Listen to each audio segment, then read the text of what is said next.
পৃথিবীর ভিতরে যাওয়ার রাস্তা। অবাক হওয়ার কিছুই নেই। চীন এতদিন লুকিয়ে রাখতে চাইলেও এখন এই রাস্তা সামনে এনেছে। বলা হয় কয়েকজন পথচারী নিষেধাজ্ঞা না মেনেই এর ভেতরে চলে গেছেন। অনেকেরই ধারণা তারা ইতিমধ্যেই পৃথিবীর মাঝখানে পৌঁছে গেছেন। দূর থেকে দেখছেন বলে এটাকে ছোট্ট গুহার মতো মনে হয়, কিন্তু কাছে গেলেই বুঝতে পারবেন এই গুহার মুখ 511 মিটার চওড়া মানে পুরো একটা ফুটবল স্টেডিয়াম এই গুহার মুখ দিয়ে ঢুকে যেতে পারে। বিজ্ঞানীরা একবারই এর গভীরতা মাপতে পেরেছিলেন। এর গভীরতা 662 মিটার। মানে আপনি যদি এই গুহার ভেতরে একটা বিল্ডিং বানান তাহলে প্রায় 200 তলা সমান একটা বিল্ডিং বানাতে পারবেন। এখানেই শেষ না। চীন সরকার এতদিন এই গুহার কথা প্রকাশ্যে আনেনি, কিন্তু এই গুহা এত বড় যে পৃথিবীর বিভিন্ন দেশের স্যাটেলাইটে ধরা পড়েছিল।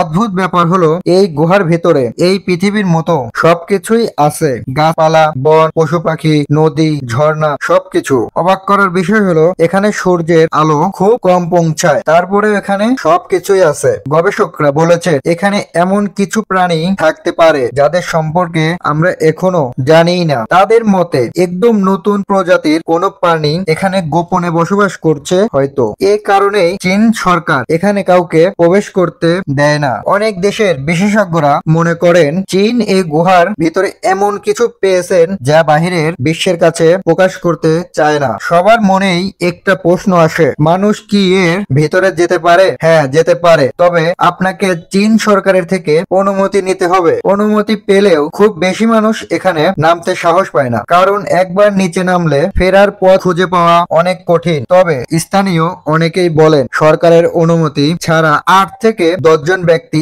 এই গুহার ভেতরে অনেক আগেই প্রবেশ করেছিলেন, কিন্তু তাদের কাউকেই বের হতে দেখেননি। রহস্যময় এই জায়গাটির নাম হলো টিয়াওজাই টিয়াংকে। এটা চীনে অবস্থিত। চীনের পাহাড়ি এলাকায় এক বিশাল বনের ভেতরে এই জায়গাটি লুকিয়ে আছে, কিন্তু কেউ জানেই না এত বড় বনের ভেতরে এত বড় বিশাল গর্ত কিভাবে তৈরি হলো। অনেকেই মনে করে থাকেন আমেরিকার এরিয়া 51 এর মতো চীনও এখানে এলিয়েনদের আটকে রেখেছেন।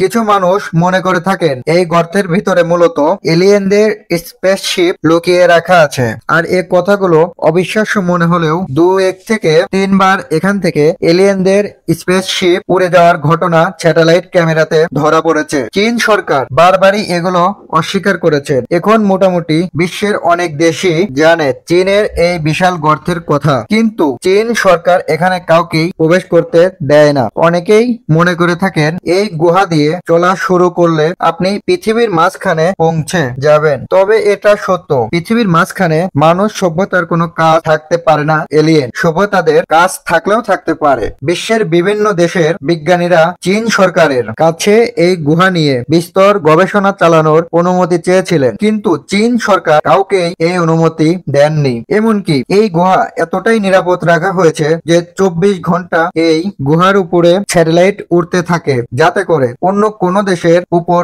নজরদারি করতে না পারে। এখানে যে এলিয়েন থাকতে পারে এই বিষয় একেবারেই উড়িয়ে দেওয়া যায় না। আবার অনেক বিজ্ঞানী মনে করে থাকেন ভূমিকম্পের কারণেই মূলত এই বিশাল গর্তর সৃষ্টি হয়েছে। এ বিষয়ে স্পষ্ট কোনো তথ্য কোথাও পাওয়া যায় না। কেবল চীন সরকার যতটুকু তথ্য প্রকাশ করে ততটুকুই জানা যায়। তবে এটা সত্য যে পৃথিবীর অজানা এমন অনেক কিছুই আছে যা আমরা জানি না। এমন অনেক তথ্য আছে যা আমাদের কাছ থেকে লুকানো হয়, আর সেগুলো যখন প্রকাশ্যে আসে তখন সেগুলোর ব্যাখ্যা বিজ্ঞানীরাও দিতে পারে। এমন আর কোন কোন বিষয় নিয়ে আপনারা ভিডিও দেখতে চান অবশ্যই কমেন্ট বক্সে জানিয়ে দিবেন। আর ভিডিওটি ভালো লাগলে অবশ্যই চ্যানেলটিকে সাবস্ক্রাইব করে আমাদের সাথেই থাকবেন। ধন্যবাদ।